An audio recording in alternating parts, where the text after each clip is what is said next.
Hello friends, सर्वज्ञ coaching classes के इस एजुकेशनल यूट्यूब चैनल में आप सभी का स्वागत है। मैं आपका साइंस टीचर आज आपके लिए क्लास 10th साइंस 1 का chapter 3 chemical reactions and equations का एक बहुत ही इम्पॉर्टेंट टॉपिक लाया हूँ। अगर आप चैनल पर नए हैं तो सब्सक्राइब करना ना भूलें ताकि आप कोई भी इम्पॉर्टेंट लेक्चर मिस ना करें। बच्चों, आपने कभी सोचा है कि ये पूरा यूनिवर्स, ये पूरी दुनिया एक चीज़ पर चलती है और वो है बैलेंस। हर चीज़ में बैलेंस ज़रूरी है और यही बैलेंस केमिस्ट्री का सबसे फंडामेंटल रूल है। आज हम सीखेंगे कि केमिकल इक्वेशंस को बैलेंस कैसे किया जाता है। यस, और इस टॉपिक को मास्टर करने के लिए हम इस सफ़र को 5 सेक्शंस में कवर करेंगे। पहले हम समझेंगे कि चेंज से इक्वेशन तक का सफ़र कैसा होता है। फिर हम एक परफेक्ट केमिकल इक्वेशन लिखना सीखेंगे। उसके बाद आएगा सबसे इम्पोर्टेंट हिस्सा, द लॉ ऑफ बैलेंस। और फिर हम आपको सिखाएंगे बैलेंसिंग का सीक्रेट मेथड, MNOH मेथड। और आखिर में हम सब साथ मिलकर एक इक्वेशन को बैलेंस करेंगे। तो चलिए शुरू करते हैं। तो बच्चों, सबसे पहले ये समझना ज़रूरी है कि केमिस्ट्री आखिर है क्या। केमिस्ट्री एक लैंग्वेज है, एक जरिया है जिससे हम अपने आसपास हो रहे बदलाव को, चेंजेस को डिस्क्राइब करते हैं। हमारे चारों तरफ हर पल कुछ न कुछ बदल रहा है। बिल्कुल, और ये चेंजेस 2 तरह के होते हैं। पहला है फिजिकल चेंज। इसमें कोई नई चीज़ नहीं बनती, बस सब्सटेंस का स्टेट या फॉर्म बदल जाता है। जैसे बर्फ का पिघलकर पानी बनना। पानी को आप वापस फ्रीज करके बर्फ बना सकते हो। So it is reversible. Composition H2O ही रहता है। करेक्ट। और दूसरा होता है केमिकल चेंज। ये इरिवर्सिबल होता है। यहाँ पर एक बिल्कुल नई चीज बनती है जिसका कॉम्पोजिशन पहले वाले सब्सटेंस से अलग होता है। जैसे एक कच्चा फल पक जाता है। क्या आप पके हुए फल को वापस कच्चा कर सकते हो? नहीं। दूध से दही बनता है, क्या दही से वापस दूध बनेगा? बिल्कुल नहीं। खाना पकाना, फूड का डाइजेशन, ये सब केमिकल चेंजेस हैं क्योंकि इन सब में न्यू सब्सटेंसेस फॉर्म होते हैं। So, a chemical change is basically a chemical reaction. Let's look at the formal definition. A chemical reaction is a process in which new substances are produced by the formation of new bonds between atoms. इसका मतलब क्या हुआ? जब भी कोई chemical reaction होता है तो पुराने केमिकल बॉन्ड्स टूटते हैं और एटम्स रीअरेंज होकर नए केमिकल बॉन्ड्स बनाते हैं। और इन्हीं नए बॉन्ड्स के बनने से एक बिल्कुल नया सब्सटेंस तैयार होता है। सिंपल। अब जब हमने समझ लिया है कि केमिकल रिएक्शन क्या होता है, तो अगला सवाल है, इसे लिखें कैसे, इसे रिप्रेजेंट कैसे करें। यहाँ पर आती है केमिकल इक्वेशन। ये केमिस्ट्री की अपनी स्क्रिप्ट है, अपनी लैंग्वेज है। Exactly. Let's take an example. मान लीजिए हमने एक ब्लू कलर के कॉपर सल्फेट सोल्यूशन में थोड़ा सा जिंक डस्ट डाला। थोड़ी देर बाद सोल्यूशन कलरलेस हो गया और जिंक के ऊपर एक रेडिश ब्राउन कोटिंग आ गई। ये है रियल वर्ल्ड इवेंट। अब इसको अगर हमें लिखना है तो पहले हम वर्ड इक्वेशन लिख सकते हैं, जैसे कि aqueous solution of copper sulphate plus zinc dust gives aqueous solution of zinc sulphate plus copper. लेकिन ये कितना लंबा है, इतना टाइम किसके पास है? इसीलिए हम यूज करते हैं केमिकल इक्वेशन।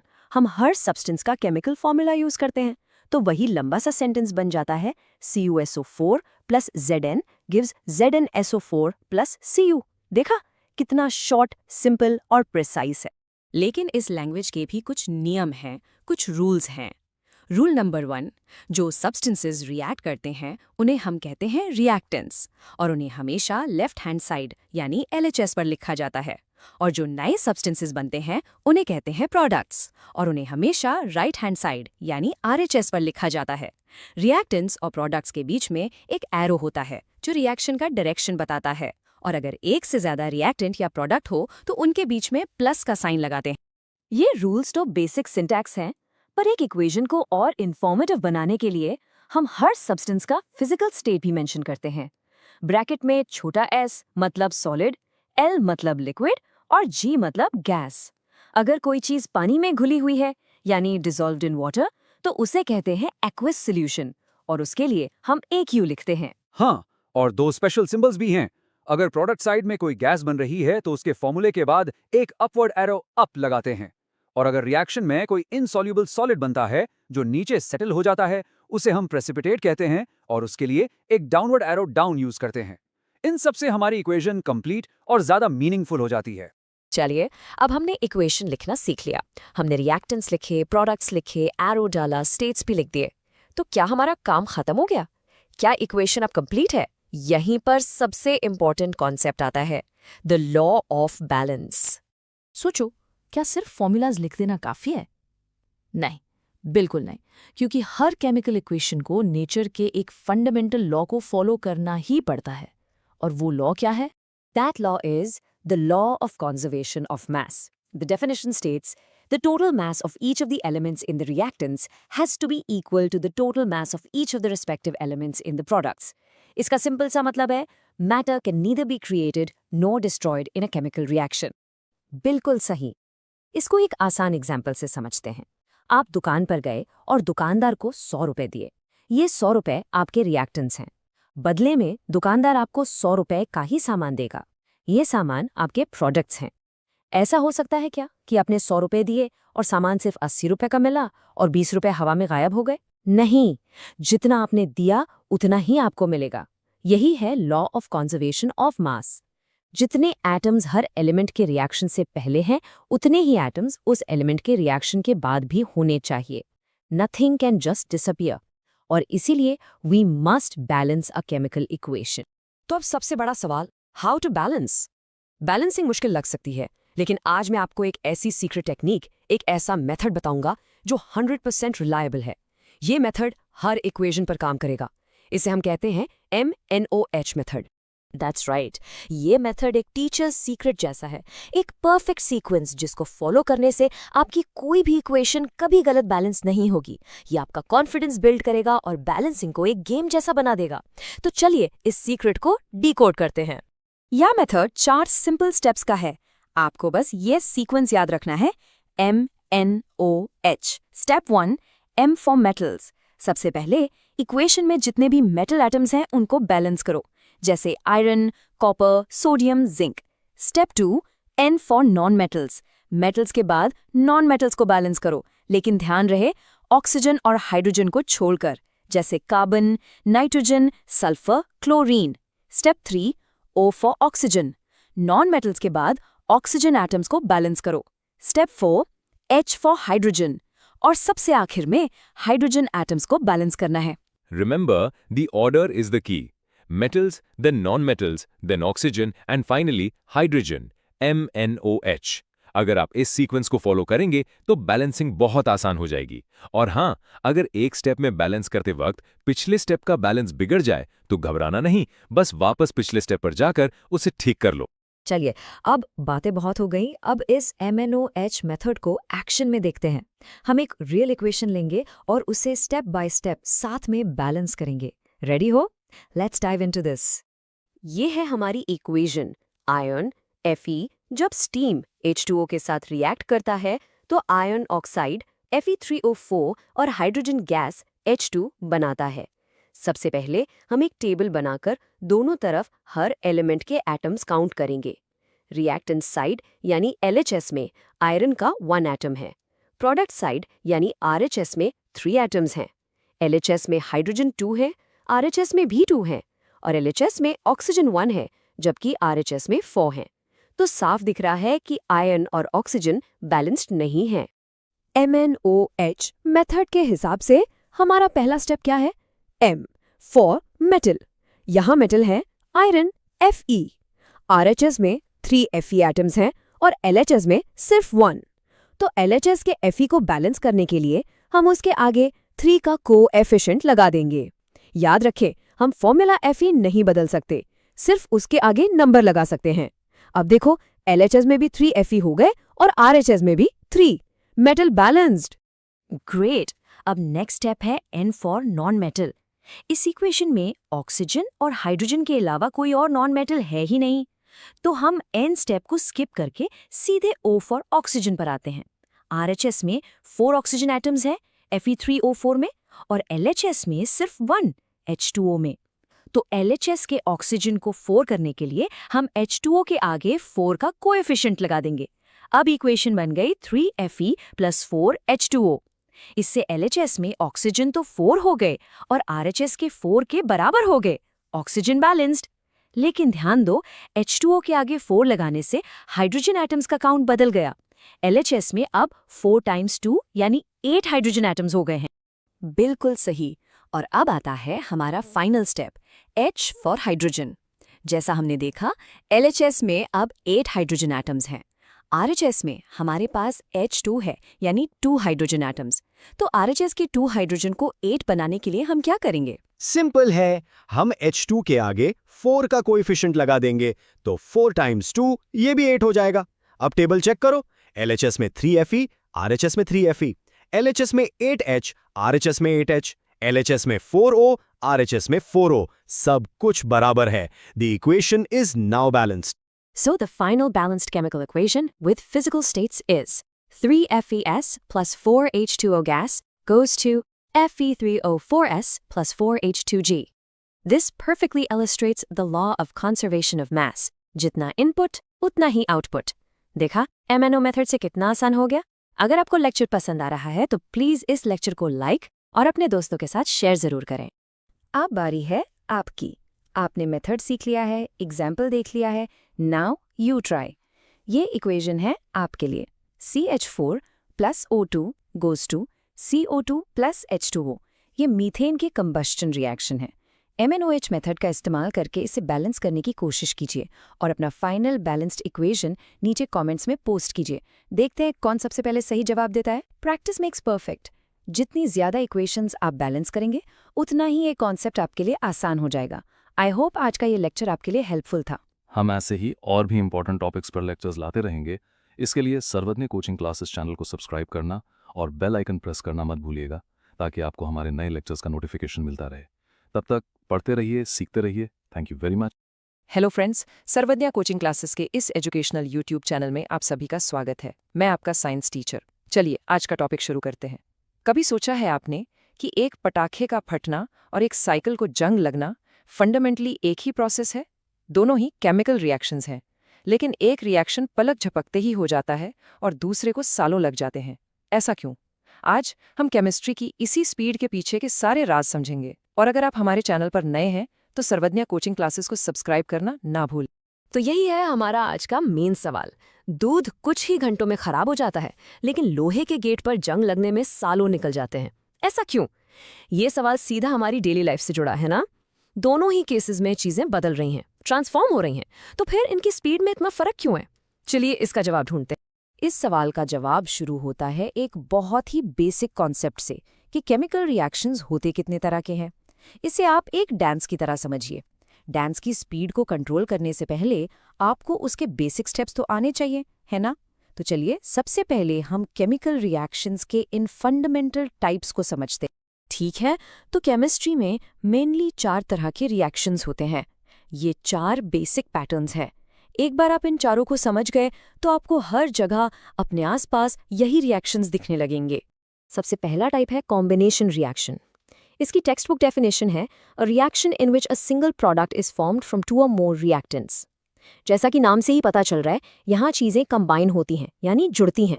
इसका मतलब बहुत सिंपल है। सोचो, आपके पास 2 अलग-अलग चीजें हैं, एक है A और दूसरी है B। जब ये दोनों आपस में रिएक्ट करती हैं तो जुड़कर एक नई सिंगल चीज बनाती हैं, जिसे हम AB कहते हैं। 2 या उससे ज्यादा रिएक्टेंट्स, एक सिंगल प्रोडक्ट। बस इतना ही है कॉम्बिनेशन रिएक्शन। चलो इसका एक रियल लाइफ एग्जाम्पल देखते हैं। जब हम क्विक लाइम यानी कि बिना बुझा चूना, जिसका फॉर्मूला है CaO, उससे पानी यानी H2O में मिलाते हैं तो एक नया सब्सटेंस बनता है।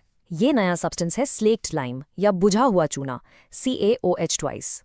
तो यहाँ 2 रिएक्टेंट्स CaO और H2O कंबाइन होकर एक सिंगल प्रोडक्ट CaOH2 बना रहे हैं। ये एक परफेक्ट एग्जाम्पल है कॉम्बिनेशन रिएक्शन। हमारा अगला टाइप है डीकॉम्पोजिशन रिएक्शन।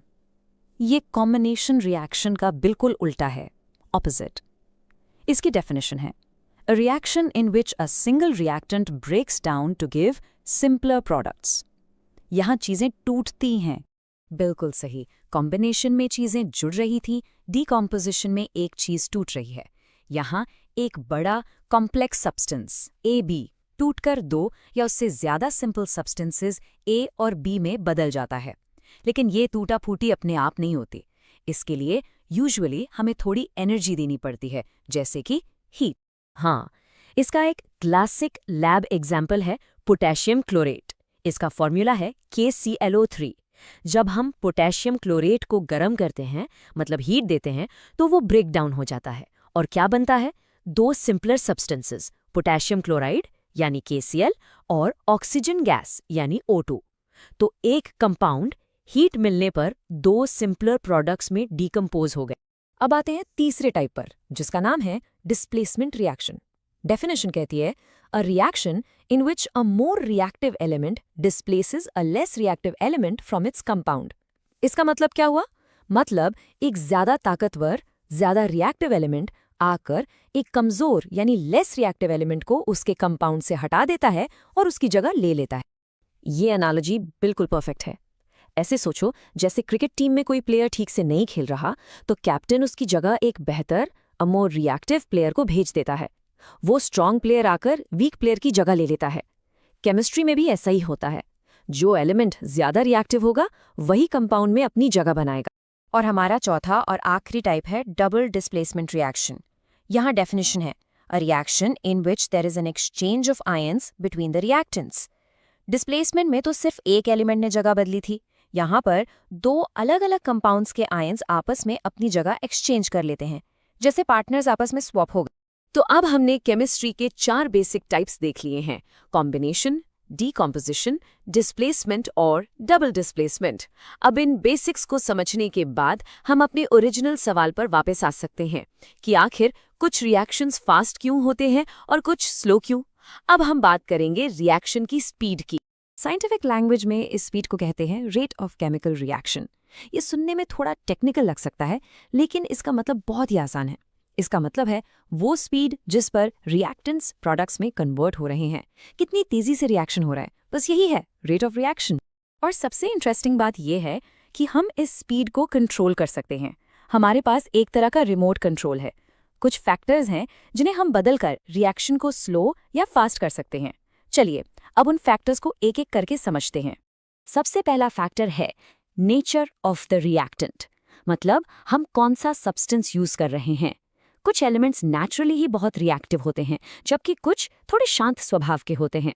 जैसे अगर आप एल्यूमिनियम Al और जिंक Zn दोनों को हाइड्रोक्लोरिक एसिड HCl में डालें तो आप देखेंगे कि एल्यूमिनियम बहुत तेजी से रिएक्ट करता है, जबकि जिंक धीरे धीरे रिएक्ट करेगा। क्यों? क्योंकि एल्यूमिनियम जिंक से ज्यादा रिएक्टिव है। दूसरा फैक्टर है कॉन्सेंट्रेशन। इसे ऐसे समझो, एक खाली सड़क पर गाड़ियों के टकराने का चांस कम होता है, लेकिन एक ऐसी सड़क जो गाड़ियों से भरी हो वहां एक्सीडेंट का चांस बढ़ जाता है। केमिकल्स के साथ भी यही है। जब रिएक्टेंट्स का कॉन्सेंट्रेशन ज्यादा होता है, मतलब पार्टिकल ज्यादा होते हैं, तो उनके आपस में टकराने के चांसेस बढ़ जाते हैं, और जितने ज्यादा टक्कर उतना फास्ट रिएक्शन। इसीलिए कॉन्सेंट्रेटेड एसिड डाइल्यूट एसिड से हमेशा ज्यादा तेजी से रिएक्ट करता है। और तीसरा फैक्टर जिसे हम रोज महसूस करते हैं वो है टेम्परेचर। हीट का मतलब है एनर्जी। जब आप किसी चीज को गर्म करते हैं तो उसके पार्टिकल्स को एनर्जी मिलती है। वो तेजी से मूव करने लगते हैं और ज्यादा जोर से एक दूसरे से टकराते हैं। इसीलिए गर्मियों में दूध से दही जल्दी जम जाता है, क्योंकि हाई टेम्परेचर पे रिएक्शन फास्ट हो जाता है, और सर्दियों में वही दही जमने में बहुत टाइम लेता है। अच्छा, तो अब तक हमने 3 फैक्टर्स देखे हैं: रिएक्टेंट का नेचर, उसका कॉन्सेंट्रेशन और टेम्परेचर। लेकिन अगर हमें किसी रिएक्शन को फास्ट करना हो पर हम टेम्परेचर नहीं बढ़ा सकते, तब क्या? ऐसे सिचुएशंस के लिए हमारे पास एक स्पेशल हेल्पर होता है जिसे कहते हैं कैटलिस्ट। याद है हमने पोटेशियम क्लोरेट का एग्जाम्पल लिया था। हमने कहा था कि हीट करने पर वो डीकंपोज होता है, लेकिन अगर हम उसे हीट ना करें तो ये रिएक्शन इतना स्लो होता है कि हमें पता ही नहीं चलेगा। तो अगर हमें इस रिएक्शन को फास्ट करना है बिना हीट किए, तो हम क्या कर सकते हैं? यहाँ पर हम यूज करेंगे एक कैटलिस्ट। इसकी डेफिनेशन है A catalyst is a substance that changes the rate of a chemical reaction without causing any chemical change to itself. इसका मतलब ये एक ऐसा सब्सटेंस है जो रिएक्शन की स्पीड को बढ़ा देता है, लेकिन खुद रिएक्शन में हिस्सा नहीं लेता। वो जैसा रिएक्शन से पहले था वैसा ही रिएक्शन के बाद रहता है। एक कोच की तरह जो टीम को जीतने में हेल्प करता है पर खुद मैच नहीं खेलता। तो पोटेशियम क्लोरेट के केस में हम मैंगनीज डाइऑक्साइड यानी MnO2 को एज अ कैटलिस्ट यूज करते हैं। जैसे ही हम थोड़ा सा MnO2 डालते हैं, पोटेशियम क्लोरेट का डीकॉम्पोजिशन बहुत तेजी से होने लगता है बिना हीट किए। कैटलिस्ट बेसिकली रिएक्शन के लिए एक आसान शॉर्टकट रास्ता बना देता है, जिससे रिएक्शन की स्पीड बढ़ जाती है। और फ्रेंड्स, अगर आपको हमारा पढ़ाने का तरीका अच्छा लग रहा है तो सर्वज्ञ कोचिंग क्लासेस के इस चैनल को लाइक और शेयर जरूर करिएगा। ठीक है, तो चलिए आज के इस टॉपिक को जल्दी से रिवाइज कर लेते हैं। हमने सीखा कि केमिकल रिएक्शंस के 4 मेन टाइप्स होते हैं: कॉम्बिनेशन, डीकॉम्पोजिशन, डिस्प्लेसमेंट और डबल डिस्प्लेसमेंट। फिर हमने देखा कि रिएक्शन की स्पीड यानी रेट ऑफ रिएक्शन को कंट्रोल किया जा सकता है।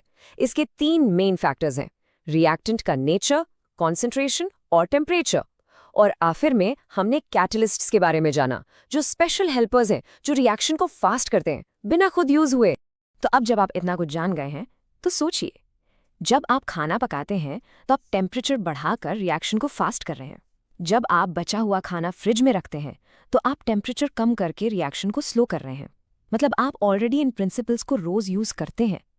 मेरा आपसे सवाल ये है, अब आप अपनी डेली लाइफ में इस नॉलेज को और कहाँ यूज कर सकते हैं? इस पर जरूर सोचना। आई होप आज का लेक्चर आपको अच्छे से समझ आ गया होगा। ऐसे ही और साइंस लेसन्स के लिए सर्वज्ञ कोचिंग क्लासेस को सब्सक्राइब करना और बेल आइकन प्रेस करना ना भूलें। हेलो फ्रेंड्स, सर्वज्ञ कोचिंग क्लासेस के इस एजुकेशनल यूट्यूब चैनल में आप सभी का स्वागत है। मैं हूं आपका साइंस टीचर और आज हम क्लास 10th साइंस के chapter 1 chemical reactions and equations का एक बहुत ही इंटरेस्टिंग टॉपिक एक्सप्लोर करेंगे। अगर आप हमारे चैनल पर नए हैं तो इसे सब्सक्राइब जरूर करें ताकि आपको हमारे सभी लेक्चर्स टाइम पर मिलते रहें। तो चलिए शुरू करते हैं। आपने अपने आसपास ऐसी चीजें देखी होंगी जो वक्त के साथ बदल जाती हैं, लेकिन उनके पीछे की साइंस क्या है? आज हम इलेक्ट्रॉन्स की एक अनोखी जंग के बारे में जानेंगे। आपने कभी सोचा है कि एक चमकदार लोहे की कील यानी आयरन नेल जब कुछ दिन बाहर पड़ी रहती है तो उस पर ये लाल भूरे रंग की अजीब सी पपड़ी जैसी चीज क्यों जम जाती है? ये जो मजबूत शाइनी आयरन था वो अचानक इतना कमजोर और ब्रिटल क्यों हो जाता है? इसके पीछे क्या केमिकल प्रोसेस है?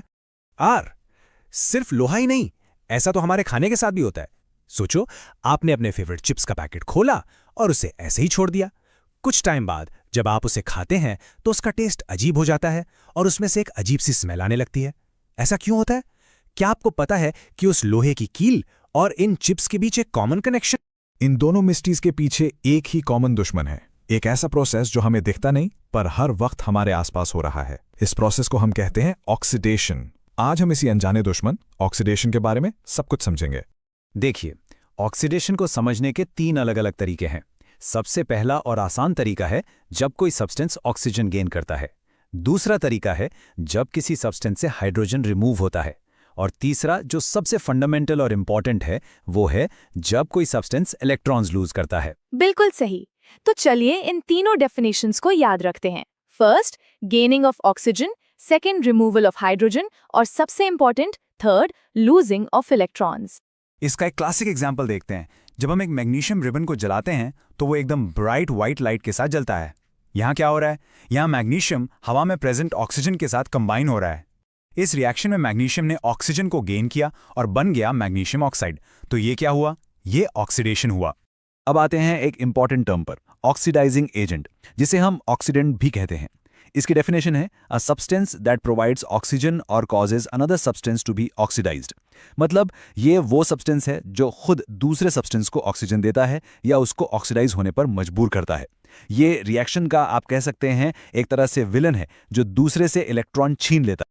कुछ कॉमन ऑक्सीडाइजिंग एजेंट्स के एग्जाम्पल्स हैं potassium dichromate, hydrogen peroxide, potassium permanganate और ओजोन। इनमें से हाइड्रोजन परऑक्साइड आपने जरूर देखा होगा। जब चोट लगती है तो उसे साफ करने के लिए जो लिक्विड यूज होता है वो हाइड्रोजन परऑक्साइड ही होता है। वो जर्म्स को ऑक्सीडाइज करके मार देता है। लेकिन यहाँ एक बहुत जरूरी बात है, केमिस्ट्री में ऑक्सीडेशन कभी अकेला नहीं होता। जैसे एक सिक्के के 2 पहलू होते हैं, वैसे ही ऑक्सीडेशन का एक साथी है जिसका नाम है रिडक्शन। ये दोनों हमेशा साथ में होते हैं। तो चलिए अब इस कहानी का दूसरा साइड देखते हैं। तो चलिए ऑक्सीडेशन और रिडक्शन के बीच का डिफरेंस अच्छे से समझते हैं। ये एक दूसरे के बिल्कुल ऑपोजिट है। जहां ऑक्सीडेशन में होता है गेन ऑफ ऑक्सीजन, वहीं रिडक्शन में होता है रिमूवल ऑफ ऑक्सीजन। जहां ऑक्सीडेशन में होता है रिमूवल ऑफ हाइड्रोजन, वहीं रिडक्शन में होता है गेन ऑफ हाइड्रोजन। और सबसे इंपॉर्टेंट, जहां ऑक्सीडेशन में होता है लॉस ऑफ इलेक्ट्रॉन्स, वहीं रिडक्शन में होता है गेन ऑफ इलेक्ट्रॉन्स। बिल्कुल उल्टा। अब आप सोच रहे होंगे कि इस इलेक्ट्रॉन के लॉस और गेन को याद कैसे रखें। इसके लिए एक बहुत ही सिंपल और फेमस निमोनिक है, ऑयल रिग। ऑयल यानी oxidation is loss of electrons और रिग यानी reduction is gain of electrons. इससे आप कभी नहीं भूलेंगे, ऑयल रिग। क्योंकि ऑक्सीडेशन और रिडक्शन हमेशा साथ साथ होते हैं, हम इस पूरे प्रोसेस को एक नाम देते हैं, redox reaction। इसकी डेफिनेशन है a chemical reaction where oxidation and reduction occurs simultaneously। बिल्कुल, इसमें रेड आया है रिडक्शन से और ऑक्स आया है ऑक्सीडेशन से। रीडॉक्स एक ऐसी रिएक्शन जहां एक सब्सटेंस इलेक्ट्रॉन लूज करता है और दूसरा सब्सटेंस उन्हीं इलेक्ट्रॉन्स को गेन कर लेता है। चलिए, अब जब हमें ऑक्सीडेशन और रिडक्शन के बारे में पता चल गया है, तो हम अपनी पहली मिस्ट्री पर वापस आते हैं, वो लोहे की कील जिस पर जंग लग गया था। आखिर जंग लगना यानी रस्टिंग ऑफ आयरन है क्या? उसकी केमिस्ट्री क्या है? अब हम इस मिस्ट्री को सॉल्व करेंगे। किसी भी लोहे की चीज पर जंग लगने के लिए 3 चीजों का होना बहुत जरूरी है। पहला, खुद आयरन, दूसरा, हवा से ऑक्सीजन, और तीसरा और बहुत इंपॉर्टेंट, वाटर या मॉइस्चर। पानी के बिना रस्टिंग का प्रोसेस नहीं हो सकता। इन तीनों में से अगर एक भी चीज गायब हो तो लोहे पर जंग नहीं लगेगा। तो ये जंग यानी रस्ट आखिर है क्या? इसका केमिकल फॉर्मूला है Fe2O3.XH2O और इसका केमिकल नाम है हाइड्रेटेड आयरन 3 ऑक्साइड। यहाँ हाइड्रेटेड वर्ड का मतलब है कि इसके केमिकल स्ट्रक्चर में वाटर मॉलिक्यूल्स यानी पानी भी जुड़ा हुआ है। इसी पानी की वजह से जंग इतना कमजोर और फ्लेकी होता है। इस रेस्टिंग का प्रोसेस एक छोटा सा इलेक्ट्रोकेमिकल रिएक्शन है। स्टेप 1, आयन के सरफेस पर एक जगह जिसे हम एनोड कहते हैं, वहां आयन Fe ऑक्सीडाइज होता है, मतलब वो अपने इलेक्ट्रॉन्स लूज कर देता है। स्टेप 2, वही इलेक्ट्रॉन्स मेटल से ट्रैवल करके दूसरी जगह जाते हैं जिसे हम कैथोड कहते हैं। यहाँ पर ऑक्सीजन O2 उन इलेक्ट्रॉन्स को गेन करके रिड्यूस हो जाती है। स्टेप 3 और 4 में ये आयन्स आगे और ऑक्सीडाइज होते हैं और पानी के साथ मिलकर आखिर में हाइड्रेटेड आयरन 3 ऑक्साइड यानी हमारा जंग बना लेते हैं। तो हमने देखा कि कैसे ऑक्सीडेशन एक मजबूत मेटल को खराब कर सकता है। अब हम अपनी दूसरी मिस्ट्री की तरफ चलते हैं, हमारे खाने की। जब चिप्स या कोई भी ऑयली फूड खराब हो जाता है, उसके पीछे भी यही ऑक्सीडेशन है। इस प्रोसेस को हम कहते हैं रेंसिडिटी। तो व्हाट इज रेंसिडिटी? डेफिनेशन है the process of aerial oxidation of fats and oils in food materials resulting in an unpleasant smell and taste. इसका मतलब जब खाने में मौजूद फैट्स और ऑयल्स हवा के ऑक्सीजन के कांटेक्ट में आते हैं तो वो ऑक्सीडाइज हो जाते हैं। इसी ऑक्सीडेशन की वजह से उनका टेस्ट और स्मेल खराब हो जाता है। तो इस रेंसिडिटी से बचने के क्या तरीके हैं? हमारे पास 3 मेन तरीके हैं। पहला, हम एंटीऑक्सीडेंट्स का इस्तेमाल कर सकते हैं। दूसरा, हम खाने को एयर टाइट कंटेनर्स में स्टोर कर सकते हैं ताकि हवा अंदर ना जा सके। और तीसरा, हम फूड पैकेजेस में से ऑक्सीजन निकालकर उसकी जगह नाइट्रोजन गैस भर सकते हैं। फ्रेंड्स, आई होप आपको ये टॉपिक अच्छे से समझ आ रहा है। अगर हाँ, तो इस वीडियो को लाइक और अपने दोस्तों के साथ शेयर करना ना भूलें। अब आपको समझ आया कि चिप्स के पैकेट इतने फूले हुए क्यों होते हैं? उनमें नॉर्मल हवा नहीं होती, उस पैकेट में नाइट्रोजन गैस भरी जाती है। नाइट्रोजन एक नॉन रिएक्टिव गैस है, वो चिप्स के ऑयल के साथ रिएक्ट नहीं करती। इस तरह ऑक्सीजन को हटाकर हम ऑक्सीडेशन को रोक देते हैं और चिप्स को रैंसिड होने से बचा लेते हैं। तो हमने एक जंग लगे हुए लोहे से लेकर किचन में रखे चिप्स के पैकेट तक का सफर तय किया। इन दोनों अलग अलग एग्जाम्पल्स में कॉमन क्या था? इस पूरे डिस्कशन का मेन टेकअवे क्या है? सबसे इंपॉर्टेंट बात यह है कि चाहे लोहे पर जंग लगना हो या चिप्स का खराब होना, इन दोनों के पीछे एक ही फंडामेंटल प्रोसेस काम कर रहा है, द ट्रांसफर ऑफ इलेक्ट्रॉन्स।